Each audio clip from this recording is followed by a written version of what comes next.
நடிகர் விக்ரம் நடித்துள்ள வீரதீர சூரன் திரைப்படம் வெளியாக தாமதமான நிலையில் திரையரங்குகளுக்கு வெளியே ஏற்பட்ட மோதலால் ஒருவருக்கு மண்டை உடைந்தது. இதுகுறித்த விவரங்களை செய்தியாளர் வீரகுமரனிடம் கேட்கலாம்.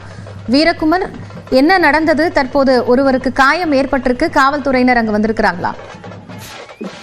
அதாவது ராமநாதபுரம் புதிய பேருந்து நிலையம் அருகில் இருக்கக்கூடிய இரு திரையரங்குகளில் நடிகர் விக்ரம் நடித்துள்ள வீர தீர சூரன் திரைப்படம் என்று வெளியாக வேண்டிய நிலையில் நீதிமன்றம் இடைக்கால உத்தரவு விதித்திருந்ததன் காரணமாக படம் வெளியாக தாமதமானது. இந்நிலையில் இப்பகுதியில் ஒரு தரப்பினர் மேலதாளத்துடன் நடனமாடிக்கொண்டிருந்தனர். மற்றொரு தரப்பினரும் அப்பகுதியில் மேலதாளத்துடன் நடனமாடும் பொழுது இருவருக்கும் இடையே தள்ளுமுள்ளு ஏற்பட்டு இரண்டு கோஷ்டி மோதல்களாக மாறியது. சிறிது நேரத்தில் சுமார் 100க்கும் மேற்பட்டோர் ஒருவருக்கொருவர் தாக்கி மோதலில் ஈடுபட்டனர். இதில் ஒரு தரப்பினருக்கு மண்டை உடைப்பு ஏற்பட்டு பலத்த காயம் ஏற்பட்டது. இதனால் அப்பகுதியில் ஒரு சிறிது நேரம் பதட்டமும் ஏற்பட்டது.